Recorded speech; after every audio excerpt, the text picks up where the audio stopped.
Bien, muchísimas gracias de corazón a todos ustedes por su participación. Mis mejores deseos para que este encuentro sea fructífero y de verdad que les deseo que se encuentren a gusto, aunque sea en la red, en esta querida Universidad Rey Juan Carlos y en la Cátedra Unesco de Madrid. Muy bien, pues ahora le voy a dar la palabra al profesor Jamal Eddine, que es el presidente actual de ORBICOM, que como les decía es la red de las cátedras UNESCO de comunicación que hay repartidas por los 5 continentes.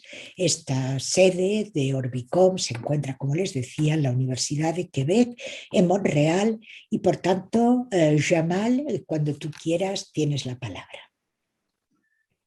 Merci Madame Caffarel, merci à Madame Oliveira que je vois sur l'image, que je salue aussi, et merci à toutes et à tous. J'ai envoyé le texte pour pouvoir un petit peu aider la traduction. Je m'excuse, j'ai commencé un cours d'espagnol, mais je ne l'ai pas terminé. Donc je vais parler en français. Chers et chers collègues et amis et amis, tout d'abord, j'ai peur d'utiliser plusieurs fois le mot crise, tant ce mot est trop galvaudé depuis que l'humanité est aux prises avec un microscopique et invisible virus au point que notre espèce doute de sa survie à terme. Faut-il réduire cette crise de l'espèce humaine à la somme additionnée de crises sectorielles de nos activités? Crise de la médecine, crise de l'économie, crise de la gouvernance, crise de la cohésion sociale, crise de la recherche scientifique et de l'intelligence innovante, crise de la communication, etc. La liste est quasi infinie. Sommes-nous toujours dans le réel ou dans une fiction qui nous dépasse au point de nous faire perdre tous les sens et données du réel? Et si on s'est inventé une fiction à rebours, ou contraire à ce qui est advenu depuis ces 2 années, 20 des années folles de restrictions et d'incertitudes existentielles? Je veux dire, si la Covid n'avait jamais existé, qu'en serait-il de notre spécifique domaine de la communication? Alors, imaginons, s'il n'y avait pas eu cette pandémie, est-ce que les médias et le monde numérique dans sa globalité n'auraient pas occupé systématiquement nos vies et nos occupations, les banales occupations comme les exceptionnelles ou les plus sophistiquées? Nos gouvernants n'auraient pas érigé la communication au top de leur stratégie et mode de gouvernance. Nos ministres de la Santé et nos médecins n'auraient pas usé si fréquemment et quotidiennement de la médiasphère comme le ministre d'ailleurs de l'économie, de la solidarité, des droits humains, etc. Et même les chefs d'État et chefs de gouvernement aussi. Si la pandémie n'existait pas, n'aurait-on pas aujourd'hui sur la table de recherche ou comme agenda pour une réflexion anticipatrice sur l'avenir des problématiques comme, et je vais les citer sans ordre précis, la communication et la démocratie participative, la communication et la citoyenneté, la communication et les droits et libertés, la communication et la diversité, la communication et l'éducation, la communication et la vérité, la communication et la gouvernance, la communication et le politique, la communication et l'environnement, la communication, la solidarité et l'inclusion, la communication et l'équité, la communication et les valeurs humanistes, la communication et l'infodémie, la communication et la formation, la communication et l'espace public, la communication et la proximité locale, la communication et la paix, etc. Toutes ces problématiques ou équations de recherche et de réflexion nous hantaient et nous interpellaient avant la pandémie. Mais convenons qu'avec la pandémie, ces questions ont pris des dimensions aussi urgentissimes qu'imbriquées entre elles et structurellement holistiques. Aucune de ces questions ne se prête désormais à des approches classiques dites spécialisées, par exemple, ou à des théorisations in fine inconséquentes sur le plan de l'urgent à faire à réformer, à reformuler. En fait, ces questions, devenues plus interdépendantes que jamais et hissant la communication au plus haut rang des urgences humaines à faire ou à résoudre au profit de l'ensemble de l'espèce humaine, requièrent une ingénierie révolutionnaire. J'utilise le mot révolutionnaire dans le sens de dégager et de construire un progrès sans précédent en le domaine, un progrès qui soit audacieux et effectif au niveau de l'action sûre et dans le réel des individus et des sociétés. L'humanité ne vivra plus que de l'air, du pain et de l'eau. Son sort à l'avenir dépendra aussi de cette spécificité bien humaine, c'est-à-dire la capacité et la nécessité de communiquer. Dans cette langue latine, le français que j'utilise ici, l'origine, c'est-à-dire le verbe communicar, n'est-elle pas être en relation, partager, mettre ou avoir en commun ce qui est partagé entre plusieurs? Dans ma langue maternelle, l'arabe, le mot tawassul, communication, fait référence étymologiquement à un verbe qui signifie contacter, se mettre en relation, communiquer avec plusieurs, se rappeler à l'autre, aller vers l'autre, avec amour au sens figuré. La pandémie n'a fait en réalité qu'exacerber les urgentes et interdépendantes questions du monde de la communication. Dans ce sens, on peut alors parler d'une étape de grande remise en question des énoncés des problématiques du présent et de l'avenir de ce domaine. Et par conséquent, et par l'évidence de cette étape inédite pour le dit domaine, on peut parler de crise. Une crise qui, me semble-t-il, ressemble à une crise de croissance comme chez l'humain. Une crise déstabilisante mais prometteuse.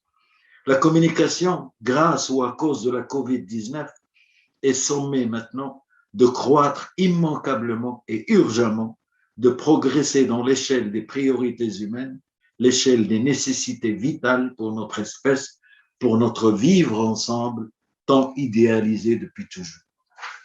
Les thématiques retenues par ce congrès vont dans ce sens, le sens d'une remise en ordre avancée et actualisée des paradigmes du présent et de l'avenir post-Covid de la communication. C'est passionnant, Madame Caffarel, et réaliste comme rendez-vous. Chers et chers collègues, merci d'avance pour vos contributions et interventions qui, j'en suis sûr, m'enrichiront personnellement sur ce vaste et complexe sujet qui est encore en gestation sur plusieurs aspects. Une précieuse occasion offerte si opportunément et si généreusement par la chaire de Madrid, notre bien estimé professeur Carmen Caffarel, bien entouré, et j'en ai eu la preuve même ce matin, par une équipe organisationnelle, dynamique et efficace. Muchas gracias todos. Buena suerte. Merci beaucoup, Jamal. Muchísimas gracias, Jamal, por tus palabras. Y ahora toma la palabra nuestro rector, el profesor Javier Ramos, rector de la Universidad Rey Juan Carlos, que hoy nos acoge. Javier, cuando quieras. Muchas gracias, Carmen. Gracias por darme la oportunidad de dar la bienvenida a todos los miembros de esta reunión, a todos los participantes en esta reunión internacional de ORBICOM, a vuestra universidad, a la Universidad Rey Juan Carlos. También quiero dar las gracias al presidente de ORBICOM, a Jamal, Eddine, Naji, por compartir este espacio y sobre todo dar las gracias a nuestra profesora Carmen Caffarel, catedrática de la Universidad Rey Juan Carlos y directora de la Cátedra Unesco de Investigación en Comunicación de nuestra universidad. Gracias, Carmen, por hacer de nuestra universidad el foco internacional de la investigación en estos 3 días. No seré yo quienes les explique a ustedes lo que significa para una universidad, para un grupo de investigación, tener la responsabilidad de contar con una cátedra UNESCO. La investigación requiere de reflexión, de intercambio de pareceres, de tiempo, de búsqueda, de equivocarse y volver a empezar. Requiere de personas generosas que tratan con todos los medios que tienen a su alcance de dar con claves que nos ayuden a entender el mundo y así hacer que éste avance. En un tiempo en el que el cortoplacismo parece haber seducido a una parte de la sociedad, es imprescindible el estudio sosegado y riguroso.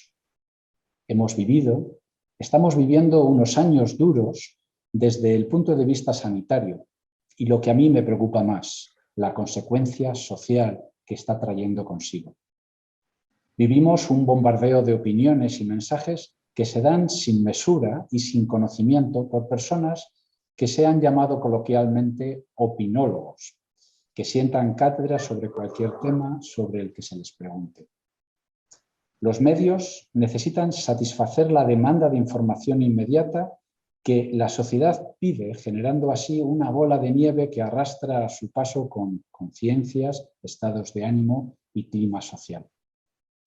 En esta situación, plantear un tema como el que nos acoge hoy, crisis sanitaria y crisis de la comunicación en la era COVID-19, se torna como un soplo de aire fresco que nos ayuda a mantenernos firmes en la necesidad de la investigación, de mirar las cosas con perspectiva, con datos y con precisión, de actuar con esa reflexión y transparencia que es consustancial a un buen investigador y que es parte fundamental de una cátedra UNESCO.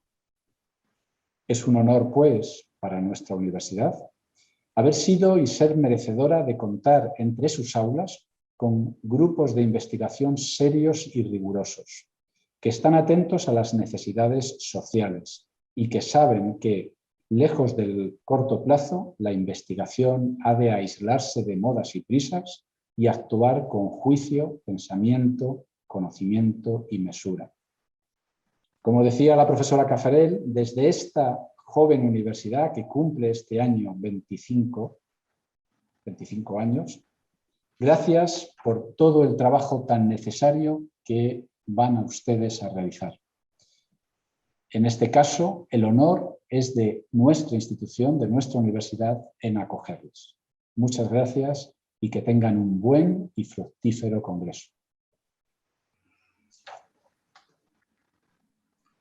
Carmen, creo que tienes apagado el micrófono. Perdón, es que lo había silenciado. Mientras tanto, muchísimas gracias, querido rector, querido Javier, por tus palabras de bienvenida.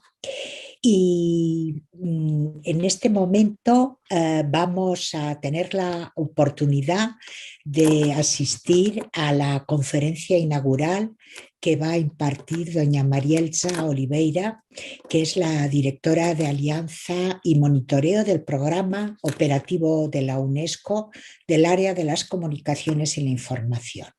Marielza nos va a hablar de cuáles son los retos de UNESCO a medio y corto plazo y estaremos encantados de escucharlo. Muchísimas gracias, Marielza, molto obrigado, bienvenida y cuando quieras tienes la palabra. Gracias. Thank you very much, Carmen. Muchas gracias. Let me start by saying a big hello to all the ORBICOM constituency, which is part of the UNESCO family as the chairs and the intellect that powers UNESCO, and that's what makes UNESCO so great. So I'd like to start by saying, hello to Carmen, to Jamal, to Javier, and and send a very special gratitude and appreciation to the University of King Juan Carlos, who is hosting this Congress, and of course to University of Quebec, who, in Montreal, who is the home of the ORBICOM. So thank you so much for that. So let me start by saying that I've recently arrived, well, not so recently anymore. I mean, I joined UNESCO Communications and Information approximately 6 months ago, and right in time for very exciting times for UNESCO. And one of the very first things that I heard when I arrived was how precious this network of chairs is, and looking forward to engaging with you is part of my work as partnerships and alliance and coordination of the program. So, very much, very pleased to be here.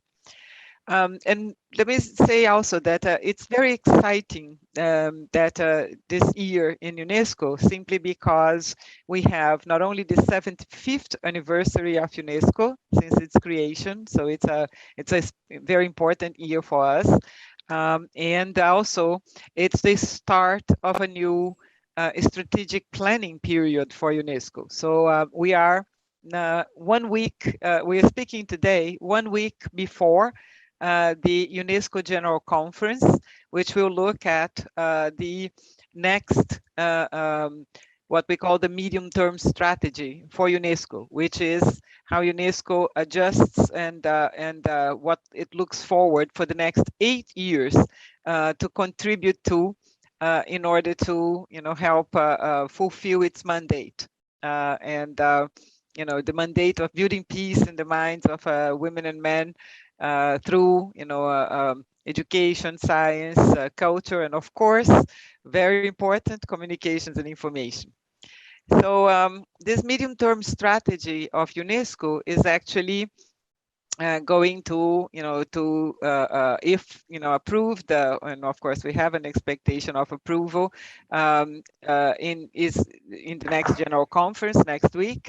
It will run from 2022 to 2029.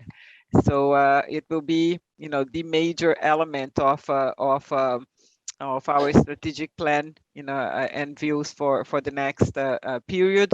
And also, this period is divided in 2 shorter 4-year periods, what we call the quadrienniums. And of course, the next quadriennium will also be presided by Director General Audrey Azoulay, who just won re-election, in the executive board, and will now have, hopefully her confirmation for the next 4 years, second mandate in the General Conference.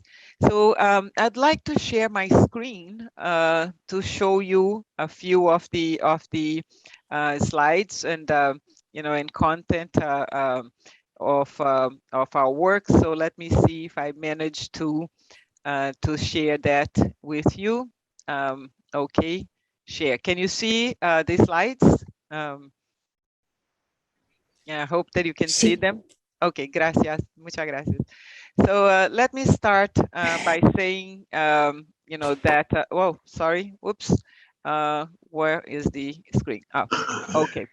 All right. So the UNESCO medium-term strategy, as I said, is running from 22nd to 29, and it's the result of 2 interconnected processes. One is to understand what are UNESCO's functions, and the other process is about looking at what are the key challenges that the world faces nowadays. And of course, for all the challenges that the world faces, which involve, environmental challenges. We are in the middle of the COP26, event, and we're talking about climate change and the desperate situation we have right now in maintaining the global temperature below, an increase of 1.5 degrees, which is devastating enough already. We also have, tremendous issues of social, economic, technological, political transformations, and all of those have been taken into account in terms of the formulation of the UNESCO strategy, but also looking at what we actually do to contribute. So what is it that UNESCO does, and how it contributes to the world recovery, for example, in terms of COVID-19, which has exacerbated tremendously the various inequalities that exist. So how does UNESCO contribute to that? We are, essentially a the intellectual organization of the United Nations, and a lot of this intellectual power comes from the very chairs that are part of our group, you know, and are the members of ORBICOM. You know, so as the intellectual organization of the United Nations, a specialized agency, we look at various functions. First one is to be a laboratory of ideas, you know, to be creative, to bring about, you know, analytics and new ideas on how to face the challenges that exist right now in the various areas of competence of UNESCO. Excuse me for a minute. We also work to, you know, develop to reinforce the global agenda, you know, specifically speaking, for example, of the Sustainable Development Goals. Currently, we will talk about those in a minute.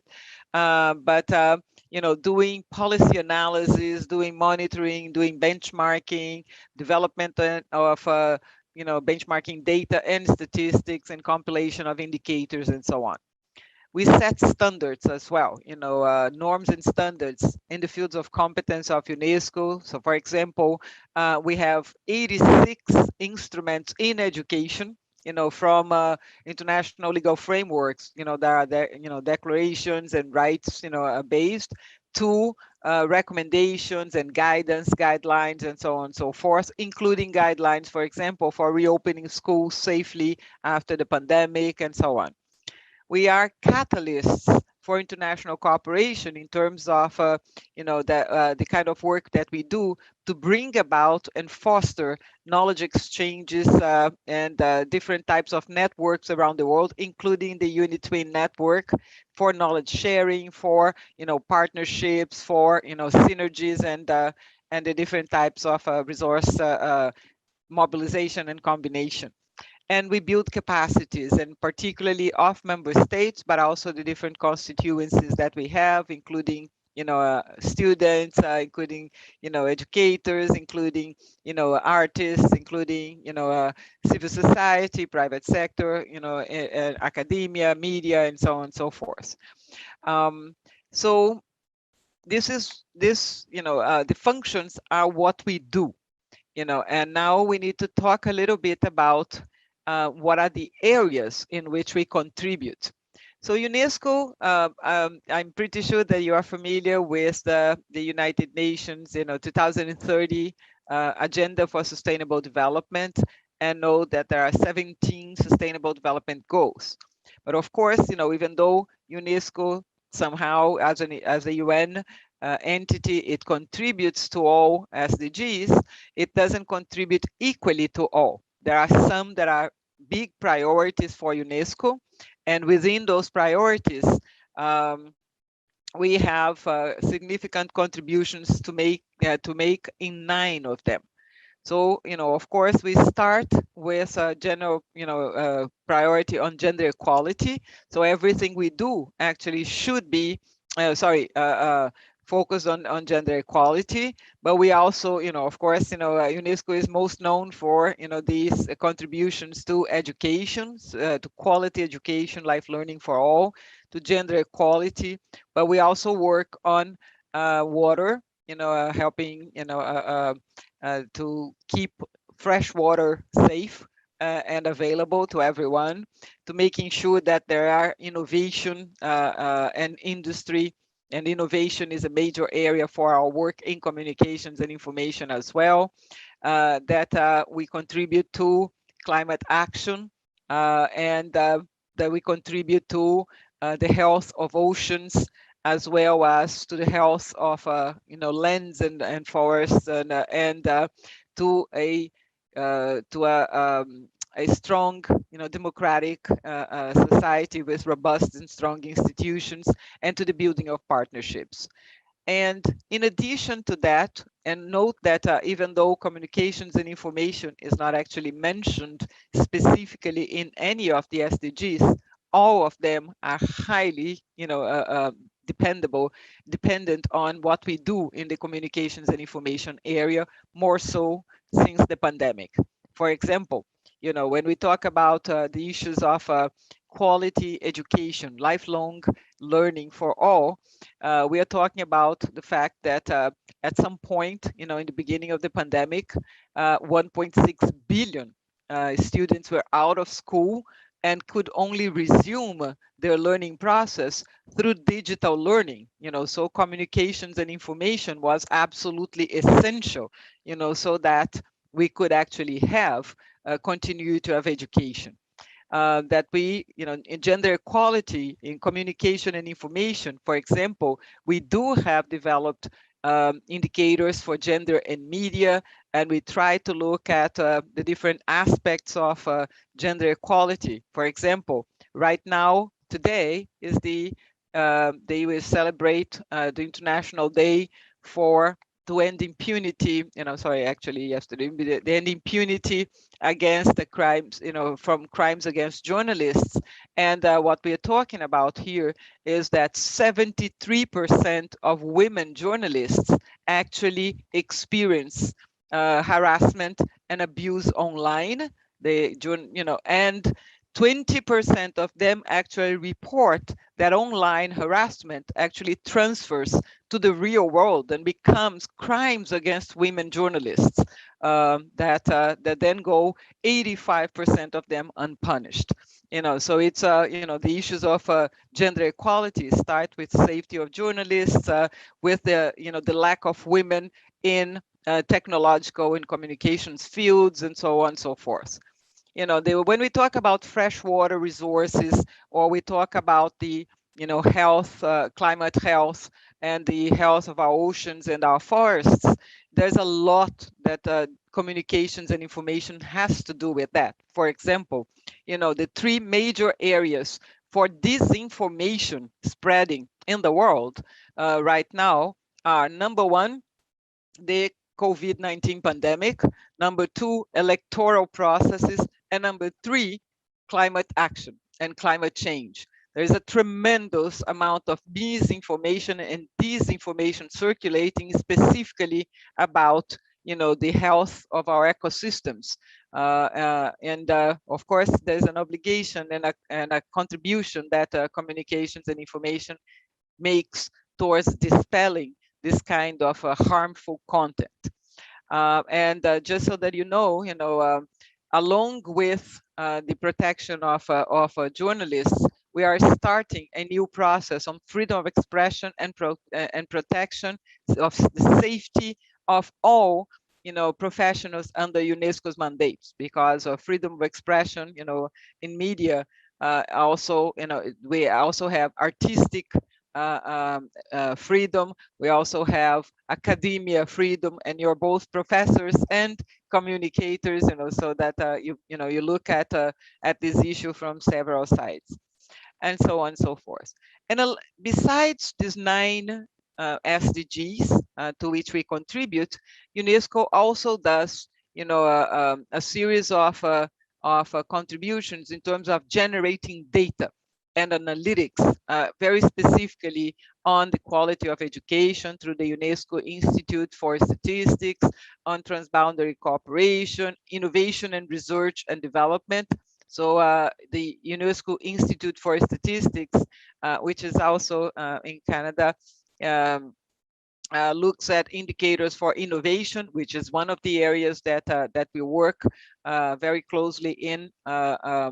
The areas of communication and information, looking at digital transformation and innovation, cultural and natural heritage, ocean acidification, marine research, but also we are responsible for the indicators that look at safety of journalists and access to information, in collecting global data that monitors the progress towards the SDG indicators framework.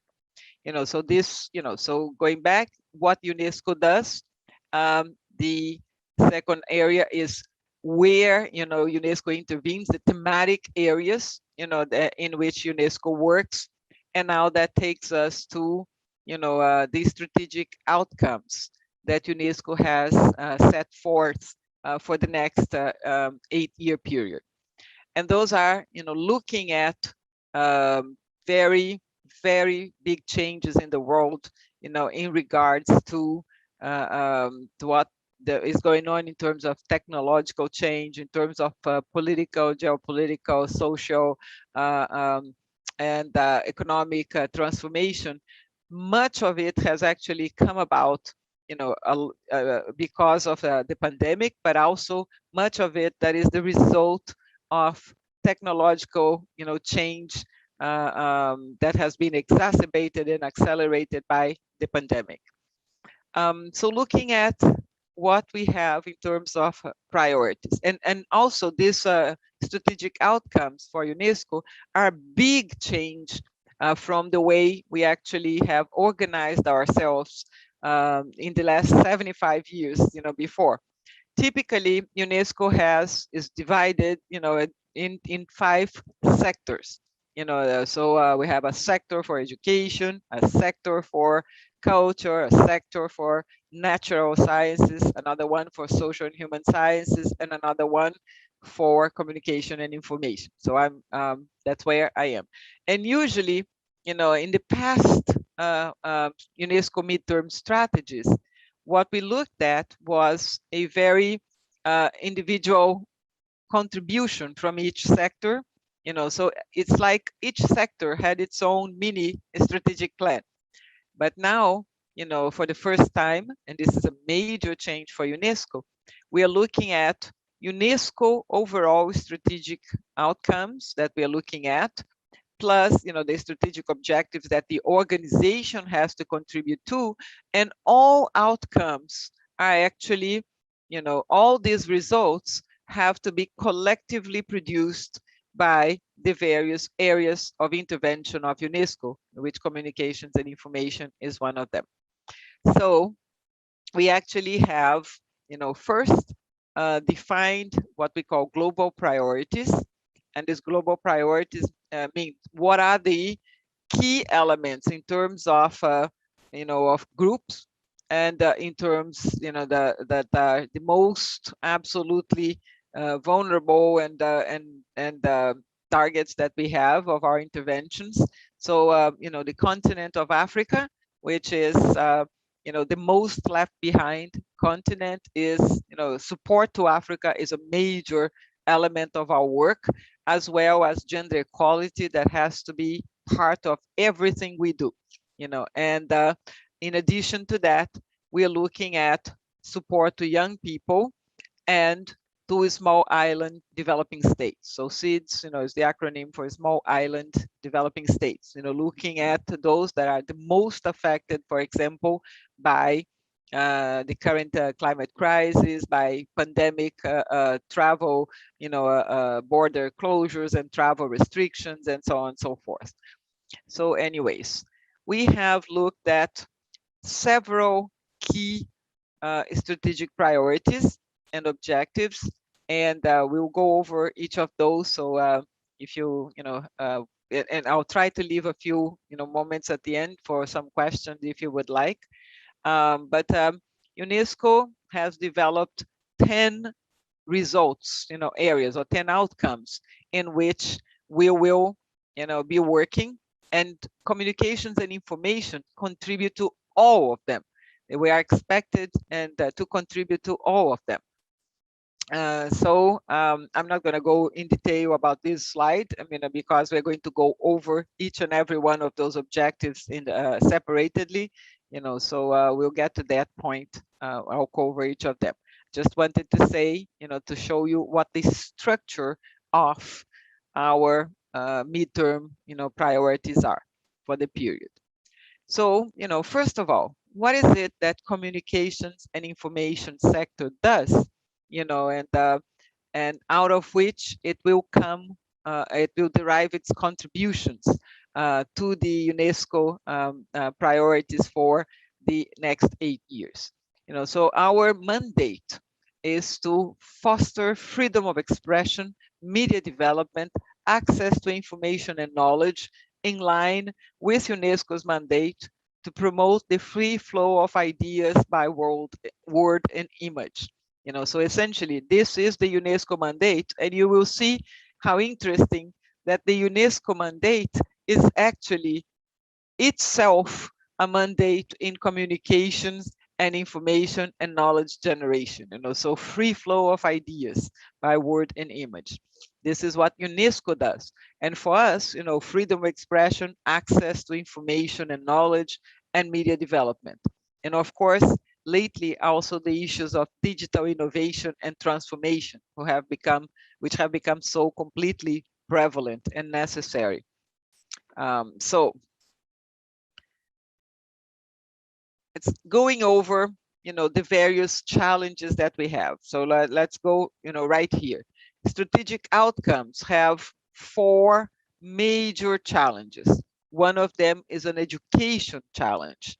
Then we have an environmental challenge, a social challenge, and an environmental challenge, a social challenge, and a technological challenge. And so let's look at how we address each of those.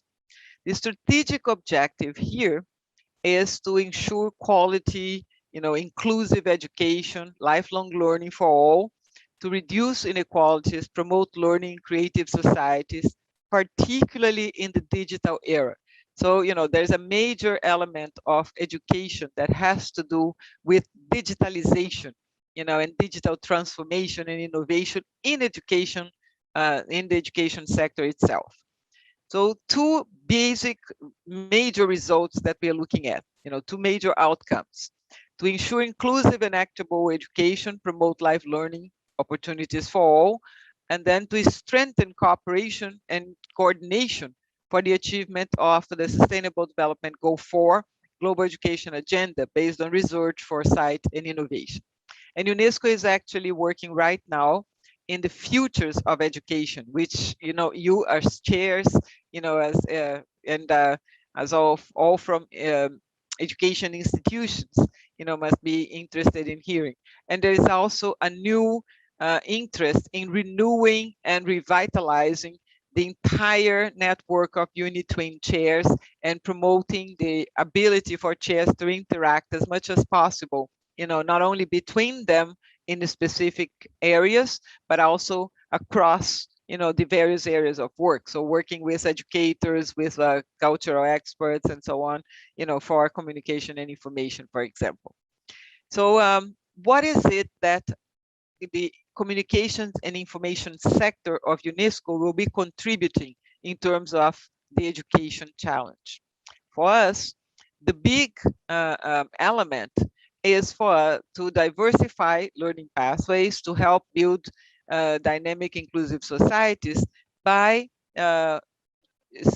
specifically looking at digital transformation in education systems.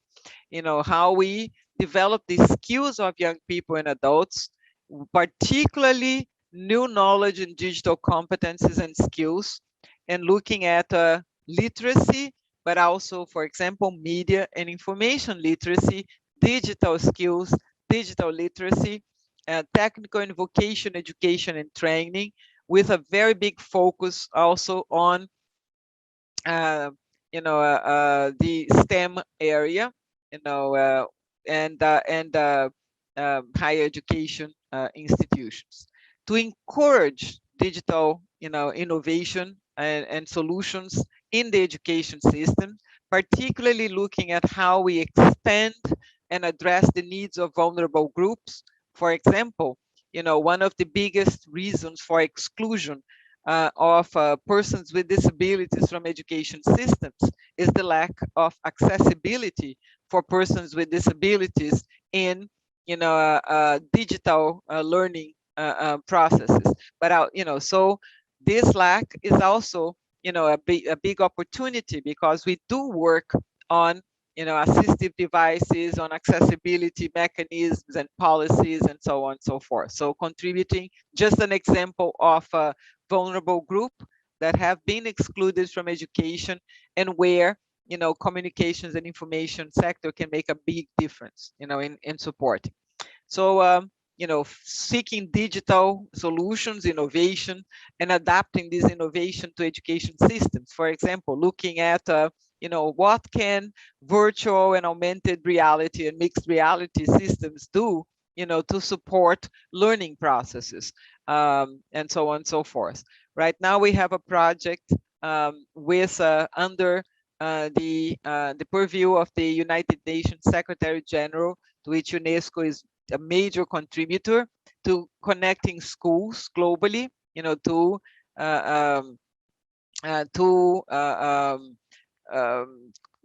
provide connectivity to schools, because this is one of the elements that didn't exist, to look at the building capacities of teachers and educators so that they acquire digital skills in order that they can harness the power of digital technologies to actually use in education.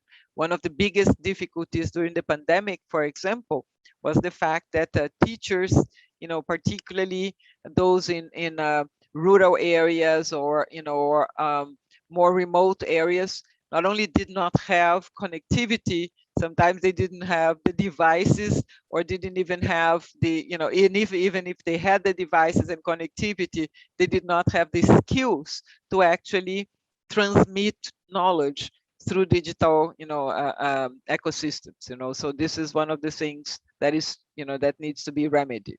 So building the capacities of education stakeholders so that they can apply blended learning, hybrid learning, develop good, you know, solid, high quality digital learning materials, open, you know, education resources, and to master distance and hybrid learning, you know, techniques and capacities. So, and also to encourage and support students to adopt, you know, median, you know, to adopt media and information literacy practices, teach them this kind of elements. So this is one of the major challenges that we are looking at.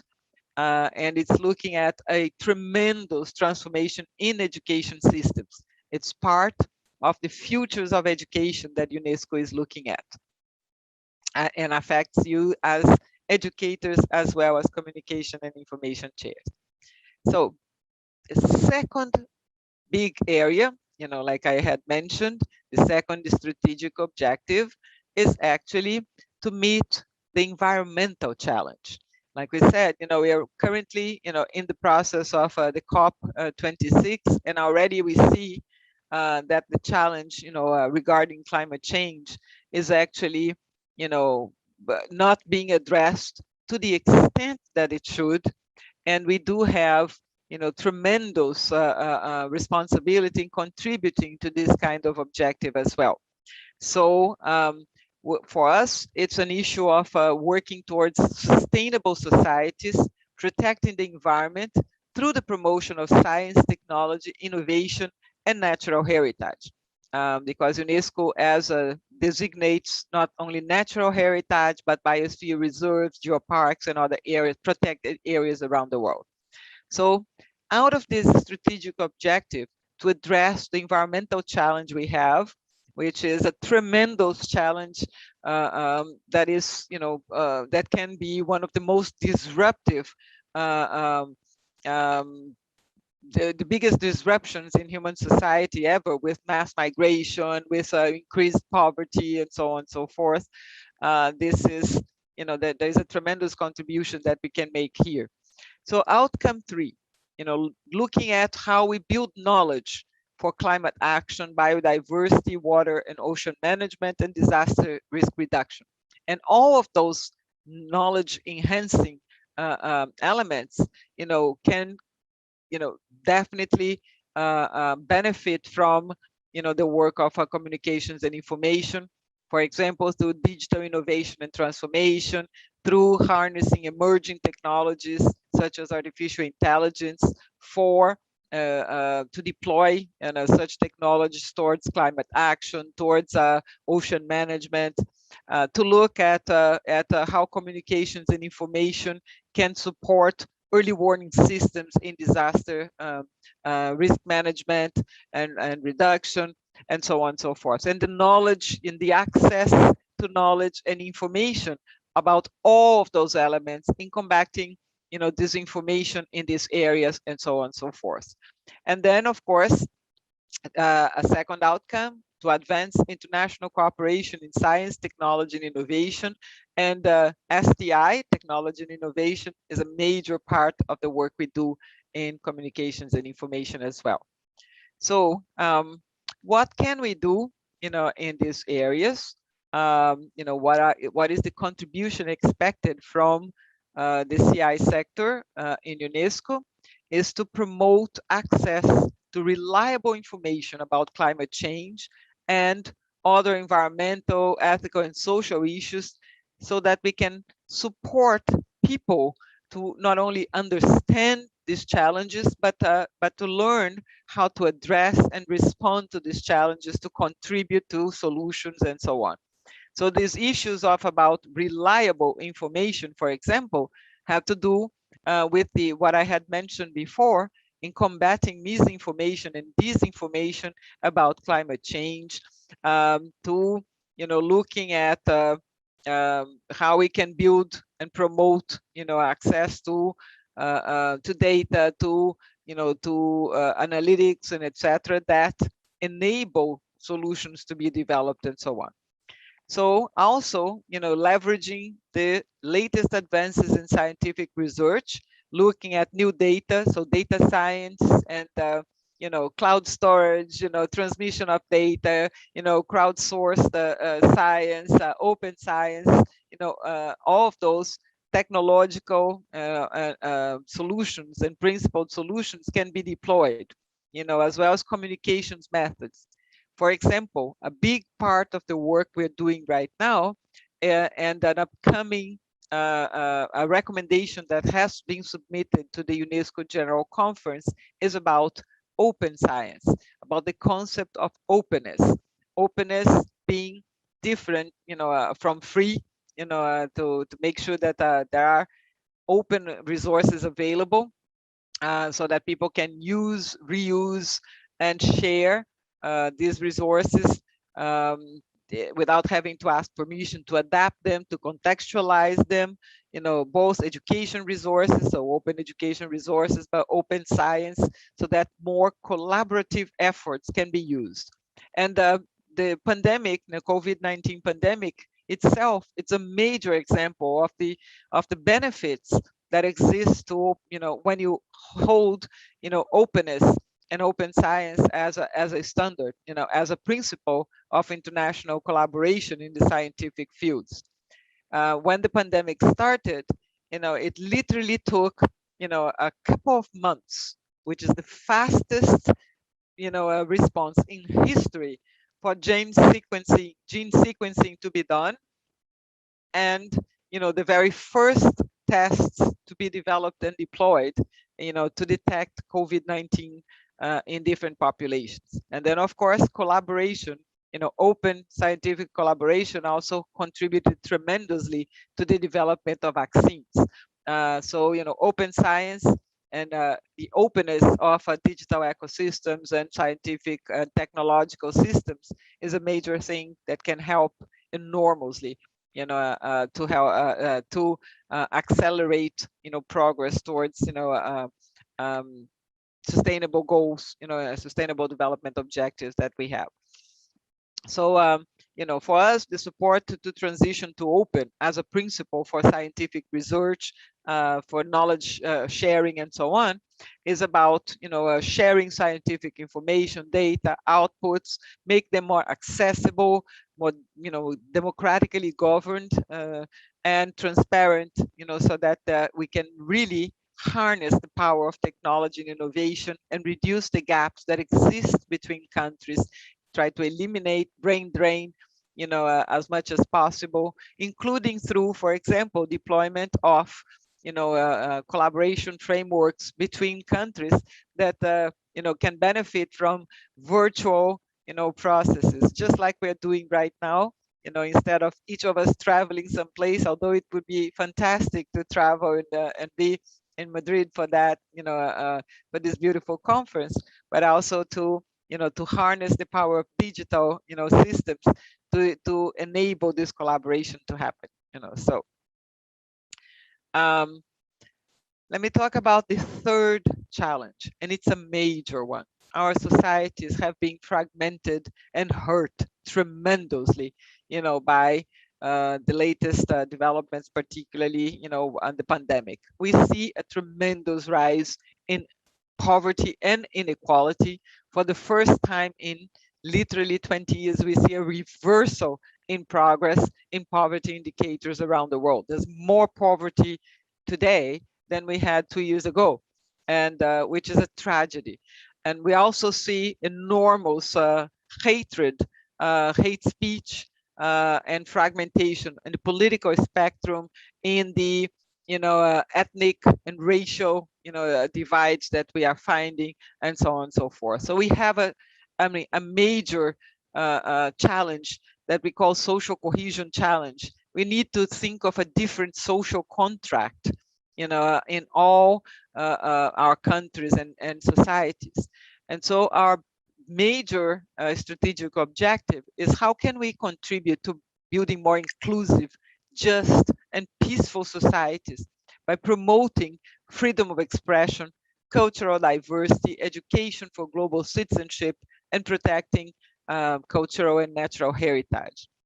And there are three big outcome, and results areas under each of those, and many contributions expected from communications and information area of UNESCO, the sector.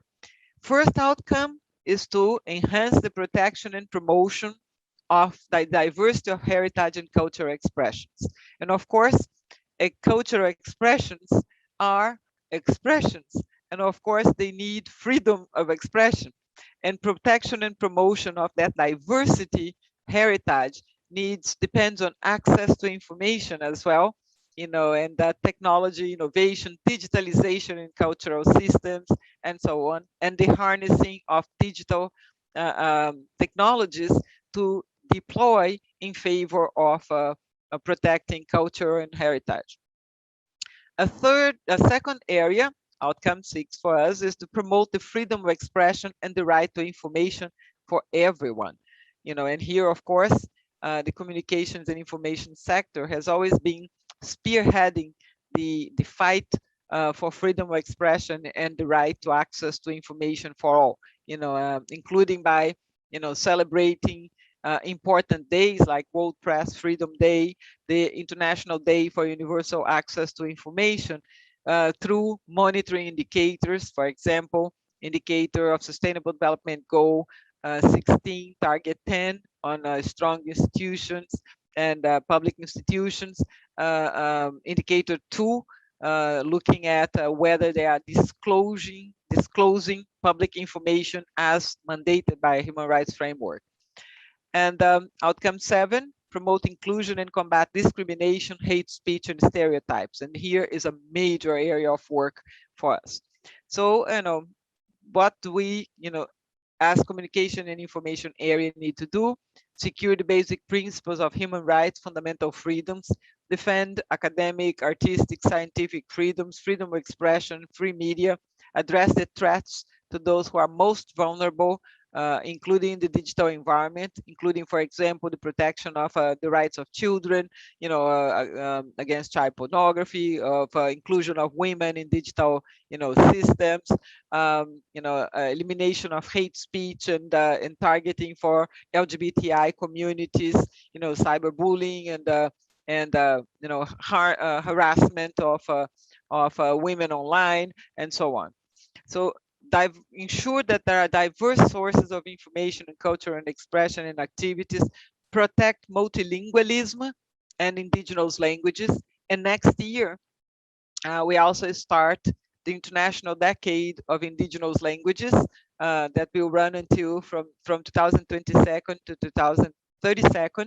And we are going to be doing a series of major actions in there, starting with the launch of the World Atlas of Languages, which we have finalizing now and has collected information, detailed information on the 8,324 languages that exist in the world nowadays. And that for the first time is looking not only at spoken languages, but also today about 300 different sign languages that are being used around the world. So we are looking at this kind of contribution to protect and promote linguistic diversity. And linguistic diversity is essentially, a major area of our work. There's going to be major area of work throughout the entire decade. And we are looking, for example, at how multilingualism can help, achieve sustainable development goals. One key example of that is the work we've been doing to translate COVID-19 protection measures into indigenous languages. I don't know whether you've realized how devastating the pandemic has been to indigenous communities, simply because they did not have access to the necessary information on social, distancing, on the various protection and sanitary measures, on availability of vaccines and protection mechanisms, and so on and so forth. So the protection of languages is a right, that impacts on other rights. In the right to education, if you can't be educated because there are no books or materials in your own language, in the right to justice, in the right to, to health, and so on and so forth. So this is why we're going to be dedicated ourselves, very much to increasing multilingualism and linguistic diversity, and making sure that as many languages as possible will be available and in use, worldwide, including those that are in danger of disappearing. Just for our benefit, today we had speakers in 3 languages, speaking in this environment, which is fantastic. But can you imagine that in cyberspace, although there are over 7,000 spoken languages in the world, cyberspace, we have less than 280 actually available. So one of the things we are doing is to work with organisms such as the ICANN, which is the global institution that works on designation of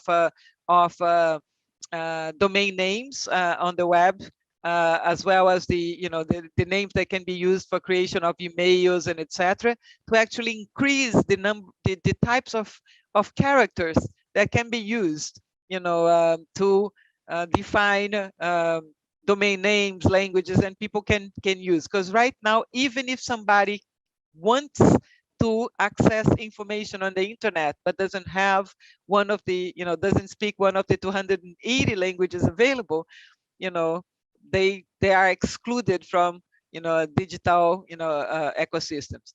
Globally, there are approximately 348 million indigenous peoples who are kept outside of the internet, simply because they do not speak one of the 280 languages available. So that's just a mechanism for you to know. So what else are we going to do to contribute to these 3 outcomes? Protection and promotion of diversity of heritage and expressions, freedom of expression and right to information, and inclusion and combating discrimination, hate speech, and stereotypes. A big part of what we're going to be doing is to, support technological connectivity, tech infrastructure, access to mobile devices, but for us, very much working on the digitization of content and in mitigating the risks that kind of digitization has brought about. There's quite a lot of elements of digital exclusion, and once people are included, there's also the issues of discrimination, stereotyping, the spread of disinformation, hate speech, and so on. So we are going to be contributing to monitoring, analysis, to supporting building capacities of people, for media and information literacy, for example, for resilience against hate speech and radicalization in cyberspace, for building solidarity in the digital environment, for working with digital companies to increase, big tech companies to increase transparency and accountability of their own systems and so on. So for us, this is a major area in which we are protecting the right to information and expression. Then another area is for the development of pluralistic, viable media and their role in information of in keeping the public informed, guaranteeing accountability and transparency of political debate and public debate in our societies, addressing the challenges that journalists face in the digital area, including the kinds of harms and threats that they are having to face online, plus and how they transfer to offline as well. Independent, pluralistic, viable media has almost been devastated by digital ecosystems, with platforms such as Facebook and Twitter and etc. becoming the central source for quote information and facts for people, with good journalism actually having been sidestepped or hidden behind paywalls, so that people actually become more misinformed than when they access these platforms. So making sure that we promote the viability of media, and the diversity of media ecosystems. For example, making sure that we support radio, particularly community radio, which is still the best way to reaching people in remote areas or in the world. As well as, finally, the issues of promoting media and information literacy skills, so that people can really access information, evaluate information for credibility, for trustworthiness, and interpret information so as to make decisions in the digital ages, so that they can filter out disinformation, misinformation, and really work on using verified, credible information for their own decision making. So that's the social cohesion challenge. So we had 4 challenges: these issues of education, environment, social cohesion, and now the final and most important one for us, the technological challenge. To foster a technological environment that is human-centered, and that in which knowledge generation, dissemination, and skills development follow ethical and human rights standards. So to foster knowledge sharing and skills development in the digital age, and to develop ethical norms and frameworks for meeting in the challenges of innovation, technology, and digital transformation. For example, we're talking about major areas, major new technologies emerging, such as artificial intelligence, Internet of Things, 6G, virtual augmented reality, with 3D printing and etc. A lot of it has incredibly positive impacts, but some of it has also tremendous risks. And right now we are developing a recommendation on the ethics of artificial intelligence to be proposed to our member states. If approved a week from now, maybe, it will be the very first global instrument in the world that actually sets ethical standards for artificial intelligence and this technology and how it's used, because its potential is great, but both for good and for harm. So for us, the major area of work is to foster human invention, creativity, imagination, but harnessing digital transformation that is positive and human-centered, in which platforms are prevented from disinformation and hate speech, for dissemination of information and hate speech, but we have the potential for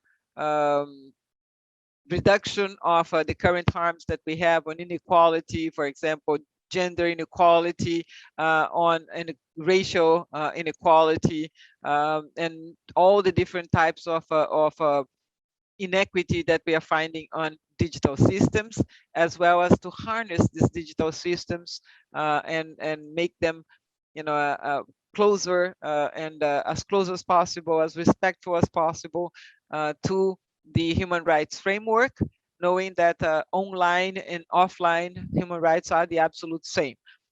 So what we're doing right now is, for example, to create policy frameworks for governments so that they can regulate, apply, and adjudicate disputes regarding technology around the world. And build capacities of civil servants and civil services to really harness these technologies to serve people better. So this is one of the areas we're working. Another area is is to look at the issues of digital skills and competencies, media and information literacy being one of those, but technological competencies of various kinds. Strengthen these competencies so that as many countries and societies can benefit from digital information transformation and innovation around the world, particularly looking at closing gaps that exist between countries and within countries, between more developed areas of a country and less developed areas, groups that are marginalized, and so on. Promote access to scientific information, multilingualism, and preservation, accessibility of documentary heritage. And facilitate knowledge sharing, including through open solutions, so as open education resource, open source, open science, open data.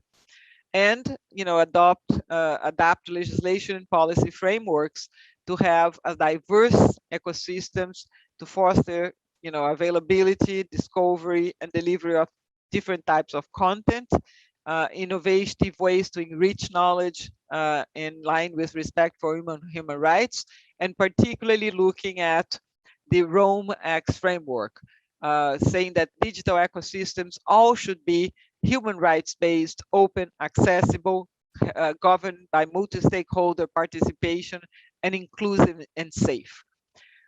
So Rome X is a major element of the work we are going to be doing. It's the principles of universal principles behind which we, that we expect to apply to all digital ecosystems, that was developed over time through a very collaborative process, using, mapping the various human rights,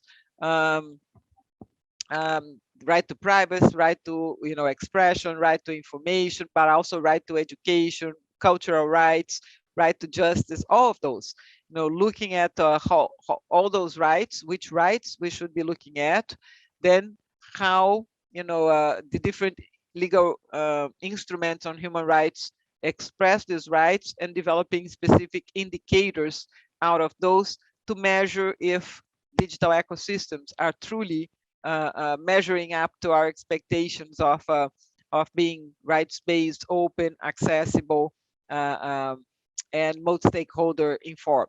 And just so that currently 33 countries are developing Rome X, what we call Internet Universality reports, examining their own digital ecosystems at national level, cutting across all of those elements, to see what is the policy, what kinds of policy they need to develop to make these digital ecosystems as as Rome X as possible. And here's the framework, so that it's the rights-based, openness, accessibility, multi-stakeholder participation, and cross-cutting themes, which is gender equality, protection of children, sustainable development, elimination of threats and safe, and ensuring security and safety for all users. So, and I suggest that for those of you who don't know the Rome X framework, visit UNESCO website and search for Rome X. That you're going to be finding, an entire set of mechanisms. So just one final word for us. one more minute actually, so that I can close. For UNESCO to serve humanity in that, in all this, in these ways, to contribute this way, UNESCO also needs to transform. So for us, a major element of transformation is to reinforce partnerships, outreach, and advocacy in support of our actions, and to be accountable, efficient, and effective in the management that we do. And of course, our UniTwin chairs are part of the family, so reinforcing and being closer to the UniTwin chair, a network. Working more closely with our chairs is a major element for us, as well as working with other United Nations systems for us to construct together, new communications and narrative processes and becoming a more accountable, agile organization. And now just the last slide is this. So who are the teams in communication and information area that actually will be from our headquarters side working on this? And I put you the senior management team for the communication and information sector. We have our Assistant Director General for Communication and Information, Tawfiq Jalasi. We have two co-directors, myself, who is Partnerships and Operational Program Monitoring, and Guy Berger, who is Strategy and Policy. And then we have 5 different teams. They report to me, but they are, but we manage them together, and with Guy developing policy and me doing the partnership and implementation. And so the different teams are Documentary Heritage Unit led by Faxon Banda, Digital Innovation and Transformation led by Cedric Walshholtz, Freedom of Expression and Safety of Journalists led by Guilherme Canella, the Media Development area led by Mirta Lourenço, and the Universal Access to Information led by Jaco Dutoit. And each of them, of course, has a team underneath. This is a unit, which is the smallest one, and the sections, which are larger teams.